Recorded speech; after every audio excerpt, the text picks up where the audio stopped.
Assalamualaikum warahmatullahi wabarakatuh. Perkenalkan, nama saya Siti Nur Aini, NIM 20410104009. Di sini saya akan mempresentasikan cara belajar yang efektif. Latar belakang. Belajar merupakan kunci pokok dalam pendidikan, sebab tanpa belajar tidak akan ada pendidikan. Inti dari belajar adalah berubah dan berkembang.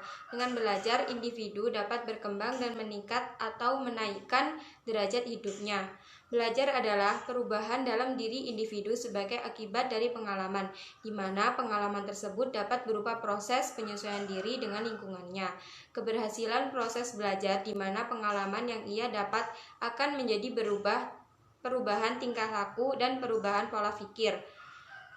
Akan sukses dan berhasil dalam faktor-faktor yang mempengaruhi proses belajar. Karena semua faktor-faktor tersebut bila mana salah satunya dalam keadaan tidak baik dan negatif. Rumusan masalah. 1. Apa makna belajar? 2. Faktor apa yang mempengaruhi belajar individu baik secara fisik dan psikis? 3. Apa itu belajar efektif? 4. Bagaimana cara belajar efektif?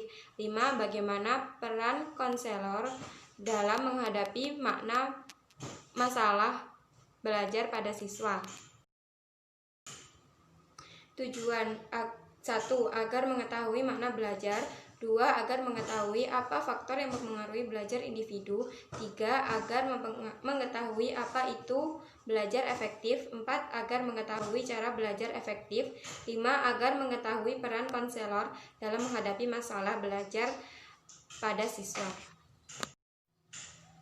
Pembahasan makna belajar. Secara historis, penelitian mengenai belajar dipelopori oleh psikolog, dipelopori oleh ahli-ahli seperti Ebbinghaus.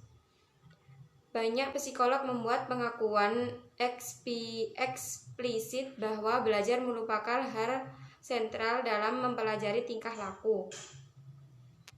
Belajar merupakan salah satu faktor yang mempengaruhi dan berperan penting dalam pembentukan pribadi dan perilaku individu.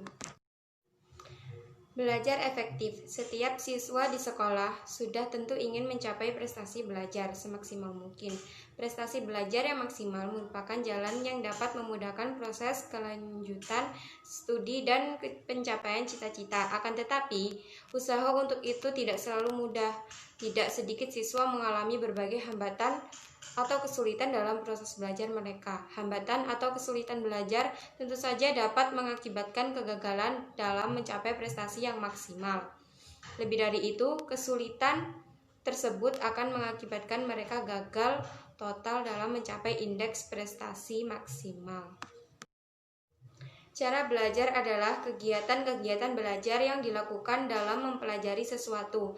Artinya, kegiatan-kegiatan yang seharusnya dilakukan dalam situasi belajar tertentu. Umumnya dalam situasi tertentu diperlukan cara belajar tertentu pula. Cara belajar merupakan sesuatu kemampuan dalam melakukan kegiatan-kegiatan yang membawa kepada pengalaman tertentu melalui latihan. Sering terjadi perubahan-perubahan yang positif. Jadi untuk memperoleh hasil yang baik, maka diperlukan cara belajar yang baik pula. Faktor-faktor yang mempengaruhi belajar efektif. Proses belajar merupakan suatu kegiatan yang berkesinambungan atau berangkaian yang menyangkut berbagai faktor dan situasi sekitarnya. Keberhasilan belajar sangat tergantung terhadap faktor-faktor yang mempengaruhinya. Faktor-faktor yang mempengaruhi proses dan hasil belajar banyak sekali, bisa berupa alat pengajaran, guru, interaksi belajar, lingkungan, atau dari diri sendiri. Peran konselor untuk mengatasi kesulitan belajar siswa adalah dengan menerapkan layanan pembelajaran. Prestasi belajar yang memuaskan dapat diraih oleh setiap siswa jika mereka dapat belajar secara wajar, terhindar dari berbagai ancaman, hambatan, dan gangguan. Namun hambatan dan ancaman tersebut dialami oleh siswa tertentu sehingga mereka mengalami kesulitan dalam belajar. Pada tingkat tertentu memang ada siswa yang dapat mengatasi kesulitan belajar tanpa melibatkan insan konselor yang baik.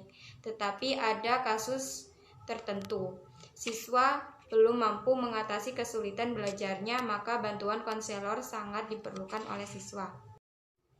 Kesimpulan dan saran. Kesimpulan: 1. Belajar merupakan kunci pokok dalam pendidikan. 2. Persiapan belajar yang utama adalah berdoa dan niat. 3. Cara belajar efektif adalah cara belajar yang sesuai dengan kondisi personal pembelajaran, baik dari segi metode, penggunaan tempat, ataupun penggunaan waktu. 4. Gaya belajar adalah mendengar, memandang, meraba, dan mencatat. 5. Peran konselor untuk mengatasi kesulitan belajar siswa adalah dengan menerapkan layanan pembelajaran. Saran: kedua orang tua dan pihak sekolah sebaiknya memberikan motivasi kepada siswa agar mau belajar dengan efektif. Jangan pernah menyepelekan ataupun meremehkan belajar, karena belajar itu penting bagi kehidupan kita.